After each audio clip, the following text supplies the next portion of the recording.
Parte oggi il primo dei 3 appuntamenti che la Confragionato Imprese Veneto ha messo in cantiere per affrontare il tema dell'economia circolare, perché nelle imprese artigiane fare business, essere produttori di rifiuti e diventare anche acquirenti di prodotti in materie prime riciclate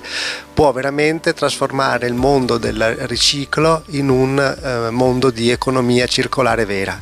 I numeri sono impressionanti, si parla solo in Veneto di almeno 86.000 imprese coinvolgibili in questo mondo, in Italia sono oltre 900.000, stiamo parlando di tutti i settori, si va dall'edilizia all'installazione di impianti ma anche a tutto il manifatturiero, moda, legno, meccanica.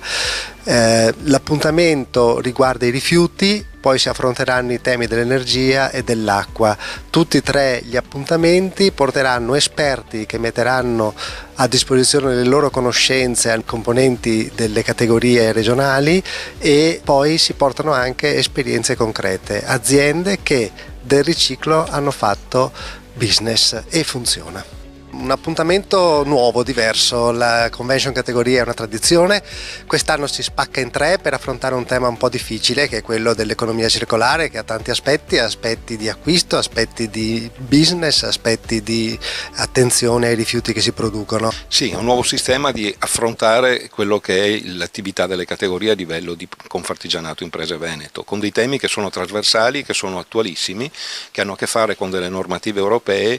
che vengono applicate poi negli Stati membri ma che hanno un'origine estremamente intelligente, che è quello di preservare l'ecosistema nel quale viviamo e lasciarlo ai nostri figli e ai nostri nipoti nel modo migliore possibile. Forse negli anni passati non siamo stati così attenti alla salvaguardia del nostro territorio. Oggi però, oltre a questo aspetto sociale, c'è anche un aspetto economico, è un filone nuovo quello del riciclo. Dobbiamo controvertire quella che era l'abitudine e che aveva come paradigma la produzione, l'utilizzo e poi lo scarto. Oggi rimane la produzione, rimane l'utilizzo e poi c'è il riciclo. Ci sono 2 aspetti, secondo me, che vanno presi in esame, oltre a quello che è l'osservanza della normativa,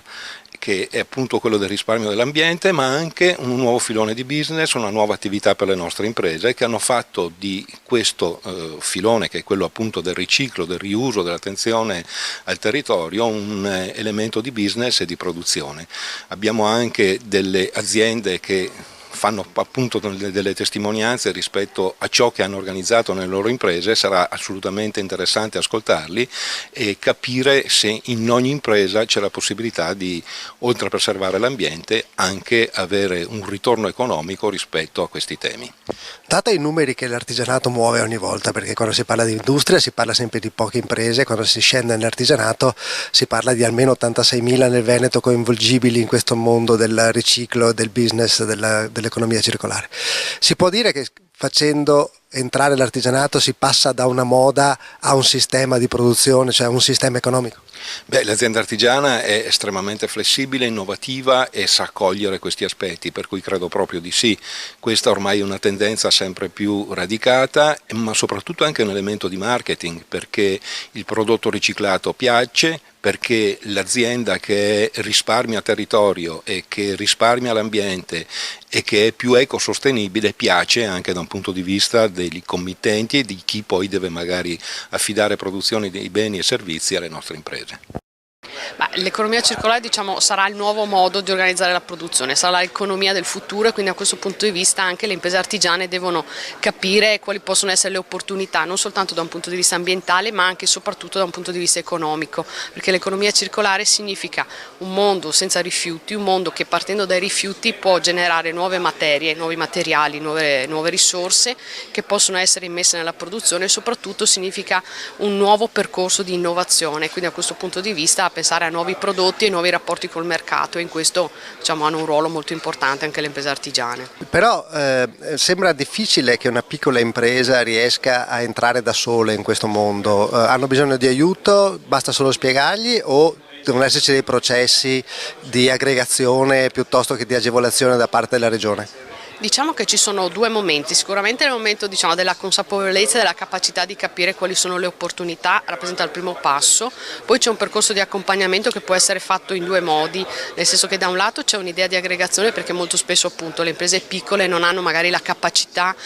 di acquisire materiali o di gestire processi di innovazione in maniera individuale, però c'è un altro aspetto invece in cui l'elemento che conta è anche la capacità di non soltanto innovare ma di gestire i rapporti col mercato, quindi avere delle competenze anche da un lato marketing, e questo può essere un altro vincolo, un'altra difficoltà su cui bisogna poter intervenire. In questo pacchetto per l'economia circolare licenziato da Bruxelles, dalla Commissione Europea, su cui ormai si lavora da oltre 10 anni, in realtà si parla molto di simbiosi industriale, è necessaria, certamente le imprese devono collaborare tra loro e fare rete, ma a mio avviso non è sufficiente, perché non possiamo ragionare in termini di economia circolare parlando solo di mondo produttivo, dobbiamo avvicinare le istituzioni ai cittadini, a volte ce ne dimentichiamo, dico spesso che per fare l'economia circolare ci vuole un pensiero circolare. Pensiero circolare significa davvero stare insieme, e non è possibile che un'impresa per esempio debba impiegare anni per realizzare un impianto, perché ha il comitato di cittadini contro, piuttosto che le istituzioni che impiegano mesi e anni per rilasciare un'autorizzazione. Questo significa che in realtà non c'è collaborazione, ma ci sono dei muri. Dobbiamo abbattere questi muri e cercare di aumentare quel grado di confidence, dicono gli inglesi, cioè di fiducia tra istituzioni, cittadini e imprese. Ecco, se riusciamo da una simbiosi industriale a passare a una simbiosi civile, simbiosi istituzionale, avremo veramente fatto un grande servizio al Paese. Senta, c'è un grande paradosso, perché ormai la popolazione in realtà, almeno nel nord Italia, ricicla molto, quindi si rischia però di morire di prodotti riciclati, nel senso che però devono avere un mercato. Qui noi abbiamo nel Veneto 86.000 imprese che potenzialmente sono comunque coinvolgibili direttamente con l'economia circolare, sono quasi 1 milione in Italia, quindi potrebbero essere un gran mercato per questi prodotti. Beh, riprendendo il ragionamento che facevo prima, per esempio in Italia c'è la legge sul Green Public Procurement, cioè sugli approvvigionamenti verdi da parte degli enti pubblici, gli acquisti verdi, non è rispettata questa norma. Una piccola percentuale di istituzioni ha almeno, come dice la norma, il 30% di acquisti di prodotti riciclati. Quindi già se lo Stato e le istituzioni rispettassero le proprie leggi farebbero già un servizio alle imprese. Ma poi perché il 30%? Aumentiamo questa soglia e facciamo sì che il Green Public Procurement aumenti, poi magari diventi anche private procurement, cioè anche le imprese acquistino. Aggiungo però un elemento.